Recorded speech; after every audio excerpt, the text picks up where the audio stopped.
Good morning দোস্ত, তাহলে friends welcome back to my YouTube channel and welcome exclusive new blog দোস্ত। তো আজকে হচ্ছে সানডে, তোমরা ভালো করেই জানো দোস্ত। তো আমরা এখন যাবো ঘুরতে।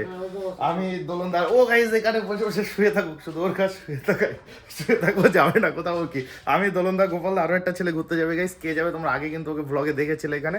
তো আমি গিয়ে দেখাবো। আপাতত আমি আছি রুমে গাইজ, কালো ঘোড়া রেডি, আমরাও রেডি গাইজ। এখন হেলমেট নেবো আর বেরোবো এখান থেকে।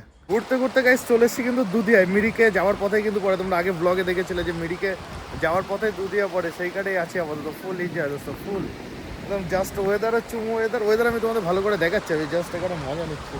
জাস্ট অসম দোস্ত, জাস্ট অসম পরিমাণে মেঘ আকাশে দোস্ত, তার ভিতরে আমরা ঘুরে বেড়াচ্ছি। দেখো আকাশ পুরো অন্ধকার কালো আসছে আর পাহাড়ি মজা। জাস্ট অসম ভিউ দোস্ত, জাস্ট অসম দধিয়া। আর এরা মেঘলা ওয়েদার, পাহাড়, উফ অসম অসম, জাস্ট অসম। আর ওই দুটো কি করছে? এটা তো হচ্ছে গোপাল দা। দোলন কই? এই দোলনটা খুঁজে পাওয়া যাচ্ছে না। ওই যে মিডিলে, এই যে দোলন। আর এই যে হচ্ছে গোপাল, ওরা এনজয় করছে। আমি এই সব ঘুরে গেছি বলে আমি আর যাচ্ছি না ওইদিকে, আমি জাস্ট ভিউয়ের মজা নিচ্ছি। ওয়েদারটা তো তোমরা দেখলে, জাস্ট অসম। কিন্তু গাইস এখন আছে হচ্ছে সে ব্রিজের উপরে গেছে, আলাদা ভিউ একদম পুরো এখান থেকে। আমরা আগে ছিলাম ওইখানে ছিলাম আগে, আর এখন চলে এসেছি গাইস ব্রিজের উপরে। আর আলাদাই পুরো হাওয়া, ঠান্ডা ফিল, একদম পুরো অসম লাগছে দোস্ত, অসম। চারিদিকের ওয়েদারটা পুরো মাখন চুমোয়দার দোস্ত।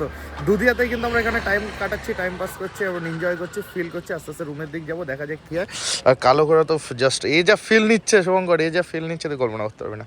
জাস্ট অসম দোস্ত। তো এখন দোলনদা তো ওইখানে ফটো তোলায় ব্যস্ত, আমি এদিকে ভিডিও করায় ফটোশুটে ব্যস্ত দোস্ত।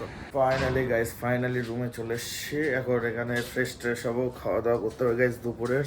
তারপরে দেখছি কি করা যায়। আপাতত ফ্রেশ হয়ে আসি গাইস।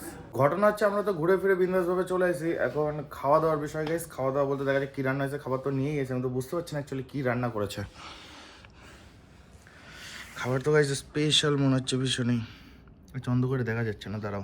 স্পেশাল গাইস, চিকেন আছে, সয়াবিন আছে, সিম আছে, ঝোল আছে, আলু আছে, পেঁয়াজ আছে, এক্সেট্রা আছে, ভাত আছে গাইস। তো এখন খাওয়া দাওয়া হবে দোস্ত।